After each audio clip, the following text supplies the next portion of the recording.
Halo semuanya. Biasanya di channel ini kita nge-review banyak supercar dan sports car, mobil yang nggak sensibel.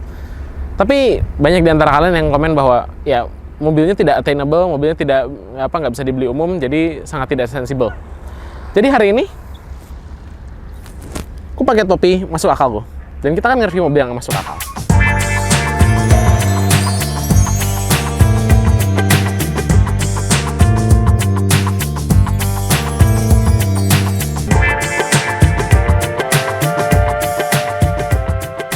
Ini Haval H6, mobil terbaru dari perusahaan Cina, namanya Great Wall Motors. Perusahaan yang sebetulnya udah agak lama masuk Indonesia. Sebelumnya mereka masukin pickup Great Wall Wingle, nggak terlalu sukses. Tapi diharapkan dengan Haval H6 dan beberapa produk terbaru mereka bisa lebih menjejak di sini dan bisa jual lebih banyak. Ini SUV ukuran midsize, yang berarti rivalnya macamnya Honda CR-V, Mazda CX-5, terus Hyundai Tucson dan lain-lain. Nah, kayak CR-V yang baru, ini ditenagain mesin hybrid. Di sini ada mesin 1,5 liter dan sistem hybrid yang semuanya nenagain roda depan dengan total output lebih gede daripada CR-V. Berarti sekitar 240 horsepower. Lu lupa CR-V berapa? Kalau ada yang ingat, tolong taruh di bawah. Ya, jadi ini lumayan powerful. Tapi di saat CR-V harganya sudah melewati angka 700 juta, ini di bawah 600 juta. 598 juta, tapi ya di bawah 600 juta. Jadi harusnya dia bisa ngelawan CR-V dengan baik ya. Kira-kira bisa nggak? Well, kalau dari soal desain, desain itu sebetulnya objektif subjektif. Aku sebenarnya berpikir ini mobil yang lumayan oke lah buat SUV, nggak terlihat buruk. Dibanding CR-V, ya 11-12. Kalau menurut opini kalian, komen aja di bawah. Masuk ke dalam interior, dan much to my surprise, materialnya sebenarnya bagus, kualitasnya lumayan bagus. Oke, dashboard sini masih plastik yang agak murah sih sebenarnya, dan cover dashboardnya juga tidak nice. Tapi kualitas kayak leathernya di sini, mungkin leather imitasi atau apa, nggak tahu ya. Tapi sebenarnya bagus. Terus ada material piano black buat aksennya yang sebenarnya lumayan oke. Terus ada ya walaupun agak plastiki, oke lah. Mereka berusaha naikin derajat interior dan pilihan warna beige abu-abu tinggi ini sama warna dark grey ini bikin interiornya agak lebih istilahnya, bukan lebih colorful ya, tapi lebih cerah lah. Headliningnya juga warnanya pilihannya oyster kayak gini, cerah gini. Material ini kain ya, actually oke. Terus juga dia punya panoramic sunroof, which is nice. Standar loh ini panoramic sunroofnya. Infotainment sistemnya sebenarnya lumayan gampang dipakai, walaupun mungkin ya full touchscreen. Dan ya overall sebenarnya nggak banyak yang bisa dibahas. Tapi di belakang, jok belakang ini anggaplah ini posisi nyetir aku muat di belakang, jadi ada banyak space buat di jok belakang. Dan bagasinya gede. Mereka ngeklaim bagasinya sekitar 900 liter. I can attest, bagasinya memang sekitar 900 liter, gede. Karena kemarin kita pakai buat mindahin banyak barang dan itu muat semua barangnya. Kalian lihat videonya di sini. Nah, itu super praktis. Jadi ya sebagai mobil keluarga, Haval H6 ini praktis banget. Tapi gimana rasanya bawain di jalan? Oke guys, kita sekarang mencoba mobil normal ya. Nah, ini tadi Haval H6 iya. ya. Kamu udah hafal belum mobilnya? Cara ngingetnya gitu aja ya. Gua tahu lu mau ngepan. ya guys, mobil ini ya kalau buat gue sih, gue awal lihat mau bentuknya kayak HRV. Tahunya ini besarnya kayak CR-V ya. Besarnya kayak CR-V. Lu enggak, bentar, lu lihat dari mana itu segede HRV? Dari gambar internet. Kalau gue justru pertama lihat langsung ini gue langsung tebak ini segede CR-V lah. Iya. Jadi ya begitu lihatnya ya kaget gitu. Betul. Tapi ya relatif gede sih. Tapi ya dia gede ini cuma terikat bagasinya yang gede. Cuman menurut gue ini bisa loh sebenarnya dibikin jadi mobil 3-row, kayaknya bisa sih. Di sini nggak ada bisa, ya. Tapi nggak. Iya, padahal bisa. Kalau nggak salah yang 3-row itu ada lagi yang lain, itu lupa apa namanya. Iya. Nah, gue bahas dari sisi driving sini karena dia hybrid EV ya. Dia kerasa lebih ketika lu ngegas itu lebih enak aja, lebih smooth ya.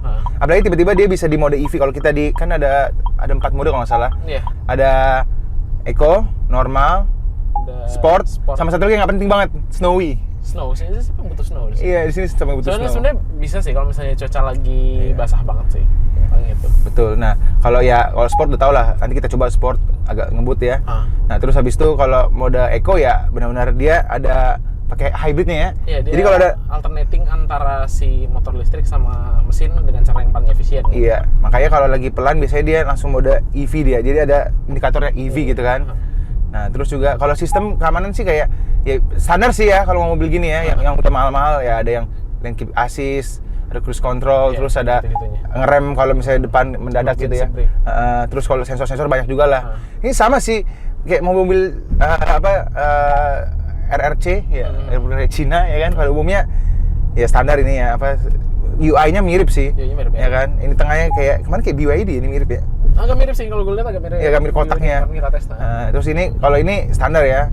Cuman yang gue benci kalau ya walaupun gue suka mobil-mobil modern ya, tapi tetap kalau pengaturan AC dari ini agak males banget, harus ke menu dulu ya kan. Bahkan ke vehicle setting pun harus ke menu. Jadi harus tekan dulu menu ya kan. Walaupun sebenarnya ada shortcut di sini sih. Cuma satu shortcut kalau nggak salah ya. Jadi ya kalau mau ganti-ganti malas juga. Iya, kalau gue di sini sekarang setting shortcutnya buat ke mode berkendara gitu ya. Nah, kalau sisanya ya ini standar banget sih, ini flat lah, maksud gue simple lah ya. Ini ada parking nih, muter-muter gini lah, muter-muter. Terus kalau GLA terus ditekan buat P-Boss ya kan, buat parking. Terus ini buat buat editing parking brake, ini auto hold ya standar lah ya. Nah cuma itu tadi ini cuma tombol visi cuma buat hidupin AC doang nih, tombol segitiga. Hazard, heater kaca lah ya. Sisanya semua harus dari sini. Terus yang paling suka ya ada head-up display ya. Head-up display oke. Clear kan nih? Bagus clear.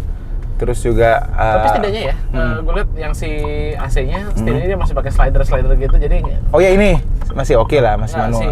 Ininya manual kan ya, ngatur fan AC. Iya, betul. Terus untuk pengaturan si AC di software-nya dia masih, untuk ngatur fan-nya dia masih pakai slider, jadi masih agak logis lah dibanding kalau lu harus tunjuk kayak di mana, kayak di Volkswagen lu. Iya. Nggak praktis gitu. Cuman bentukannya kayak Android banget ya kalau mau itu aplikasi di exit. Biasanya Android ya. Tapi yang penting ada Apple CarPlay sama Android Auto itu penting lah buat orang-orang, apalagi mobil zaman sekarang ya. Ya penting. Orang lebih prefer pakai HP-nya gitu. Terus kamera juga bagus sih, kameranya lebih jernih. Gue lihat kameranya Hi-Res. Iya. Gue bisa gue approve itu. Dan malam juga oke sih, nggak gelap banget gitu loh. Gue suka kayak istilahnya ya. Ya jadi ya enak gitu kan. Terus ya apa lagi ya? Ya kalau dari sisi nyaman sih ini nyaman. Belakang juga kemarin cuman di kota ini observasi. Ride-nya oke lah, normal, so nggak not great, not terrible lah ya. Iya standar SUV lah. Tapi noise-nya, road noise ininya noise insulation ya kurang. Kemarin kena expansion joint gitu, kedengeran banget sih jedak-jedaknya itu. Iya. Tapi ya not bad lah ya. Yang masih harus diimprove lah itu.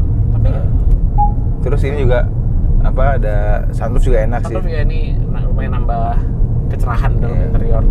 Terus dia bisa terus dia bisa baca sensor-sensor mobil kiri kanan, cuman itu standar lah ya. Mobil kayak gini kayaknya harusnya sekarang mobil modern rata-rata udah bisa kayak gitu. Terus kalau ini dari ini kemarin berapa ya? Lumayan lah ya, berapa kemarin itunya? Konsumsi bahan bakarnya tuh? Konsumsi kemarin sempat pas baru pakai. Itu sempat agak brutal sih, sekitar 18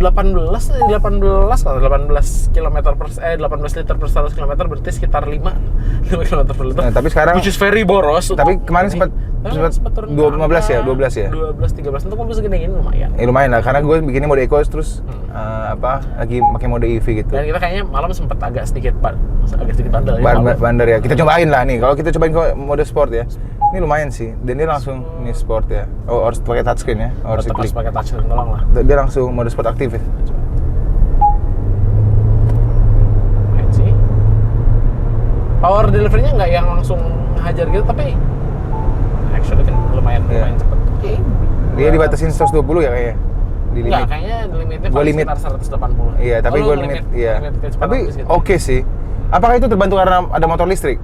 Iya, salah satunya. Karena motor listriknya tuh ngebantu supaya mesinnya nggak overly boosty gitu. Ini kan turbo. Ini mesin kecil diturboin. Dan dikasih bakal elektrik boosty dikit. banget. Ya dikasih elektrik dikit ya. Nah kalau dari aku sih itu sih ya sisanya ya, normal-normal aja ya, ya standar SUV. Ya, normal, kemarin normal lah, ya. di tol juga nggak begitu limbung, nggak begitu ini ya. Oke lah ini mobil untuk harga segini ya. Kalau gue sih merasa ini wait and see ya kalau gue ya. Ya. Lumayan lah. Tapi lumayan sih. Terus tapi, apa? Ada potensinya. Ada potensinya. Kalau GWM Series di sini sih harusnya potensinya bagus banget gitu kan. Satu itu, dua kalau GWM lebih seriusin di refinement-nya. Tadi yang gue bilang soal roadness ini kita di jalan agak komplit, agak dekat sih. Tuh. Ya. Agak sedikit. Betul, walaupun sebenarnya bisa pakai ya aftermarket, cuman harusnya dari pabrikan harusnya udah lebih ini ya. Mungkin suspensi dibikin agak lebih refine. Yep. Terus noise insulation-nya agak sedikit tambah. Overall ya, untuk effort awal sebenarnya bukan effort awal, ini generasi ketiga katanya. Generasi ketiga ya, masuk sini pertama kali. Masuk sini. Oke sih. Terus kalau masa charging, belakang ada charging juga, 2 biji juga ada, tapi wireless. Ada wireless juga, sama ada USB juga. Ya standar lah. Ya kan? Terus tempat botol juga ini gede banget, bisa sih buat naruh botol. Enggak. Ini botol Pocari Sweat nih ya. Oh iya. Ini muat.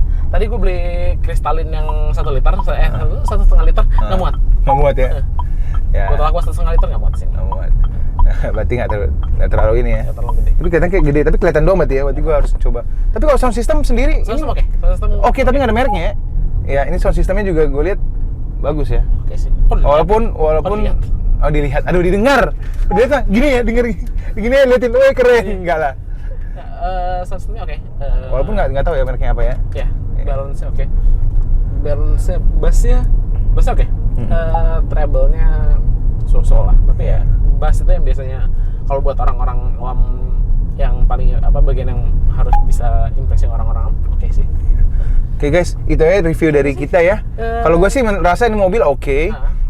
Kalau lu mau coba mobil yang istilahnya tidak mau umum, mobil yang baru dan lu tipikal ya suka mobil Cina juga, ya mau mobil yang ya mau coba new experience lah gitu ya. Ini boleh sih. Harga juga tadi kata Tias nggak begitu mahal dari dibandingkan CR-V ya.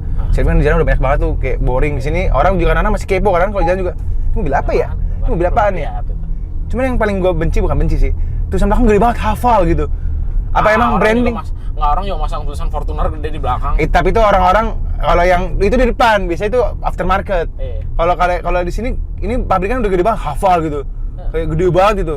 Padahal mah ya harusnya kecil aja, cuman mungkin untuk brandingnya di sini kali ya. Nah, itu aja sih guys. Kalau gue sih merasa oke, tapi ya wait and see kalau buat gue ya. Mobil ini apakah se-reliable brand-brand pada umumnya atau gimana, kita belum tahu lah ya. Apalagi ini ada baterai kecil ya. Nah, kalau gue sih, kalau lu mau coba mobil itu go ahead. Kalau lu gimana? Kalau gue, ini bakal sedikit panjang. Karena ini juga ngomongin soal industri in general ya. Gue udah nyoba beberapa, total 3 sih sebenarnya Chinese mobil China ini. Terus kemarin BYD Seal ya. Iya. Sama Omoda 5 yang baru ya, yang bensin. Itu mah bagian dari fleetnya teman kita ya. So far gue melihat produk Chinese itu sudah menuju ke arah yang benar. Maksudnya ke arah yang benar tuh extra reliability, kualitas juga improve. Jadi overall mereka sudah menuju ke arah yang benar. After sales juga udah menuju ke arah yang benar. Dulu zaman-zamannya Cherry pertama juga jelek ya? Jelek banget, gila. Itu cuma bisa ngopi, kualitas juga busuk pisan lah pokoknya, yang QQ. Begitu Komoda udah bagus after sales-nya. Bagus. Ya berharap GWM juga sama ya. GWM juga sama. Masih ada yang harus diimprove. Kayak ini misalnya nih apa sih? Ini mah tapi nggak big deal sih kalau buat itu sih nggak big deal. Yang penting kalau buat orang Indonesia ya Yas ya. Yang orang Indonesia itu penting reliability-nya. Terus after sales-nya penting. Itu yang penting. Orang Indonesia tuh kadang-kadang kayak bayangin Omoda aja kan brand baru ya. Maksudnya Cherry kan bukan baru sih. Maksudnya sekarang udah mulai bagus. Sekarang after sales udah bagus kan. Makanya makin banyak, rame banget. Di pick aja di tempat gua tinggal, itu orang pakai Cherry Omoda 5 EV kan udah banyak banget. Banyak kan? Artinya apa? Artinya orang udah mulai percaya gitu. Nah, GWM juga salah satu punya kesempatan buat bisa bikin trust orang naik gitu. Kalau GWM bisa menyediakan after sales yang bagus. Dan reliability oke lah. Kalau reliability-nya masih so-so tapi dia mau provide misalnya garansi yang bagus, terus mencakup banyak aspek, habis habis itu servisnya juga bagus. Ya, nah, Gua itu rasa saya jadi ini. harusnya orang-orang bisa mempertimbangkan ini. Ya. Dan satu hal yang gue bilang bisa jadi ace-nya GWM dibanding kayak misalnya CX-5 atau X5. apa CR-V dan sekelas-kelasnya, Ya. harganya itu lumayan. I mean sekarang SUV kayak gitu harganya 700-500 juta lah ya. Iya. Ini masih 600-an dan itu udah all in, itu udah dapat Iya. semuanya. Oke, jangan lupa like, comment, subscribe ke channel kita. Subscribe channel kita. Iya. Kita udah lewat 200.000 subscriber. Iya, dan semoga bisa lebih lagi. Nah, kalau menurut kalian perlu kita review mobil biasa yang aneh-aneh lagi? Kalian komen di bawah di komen CSB. Mobil menarik apa yang kalian pingin? Yang aneh ya, makanya bukan aneh sih, yang brand baru kayak GWM kan baru, Iya. kayak BYD juga baru. Kita coba-coba brand-brand yang aneh-aneh lah gitu. Ya, kalian komennya di bawah. Ya, kalau mau nanya juga boleh komen. Kalau juga IG CSB, IG-nya Estetikasi Bandung, TikToknya juga jangan lupa. TikTok juga ya. Oke, sampai ketemu di video selanjutnya. bye-bye. Aku masih salah setting atau gimana ya? Kalau aku tekan tombol ini, masih keluar ini. Yoi. Bahasa Thailand. ดูเหมือนว่าโทรศัพท์ของคุณยังไม่ได้เชื่อมต่อให้เรียบร้อยค่ะ Atau bahasa Thailand apa?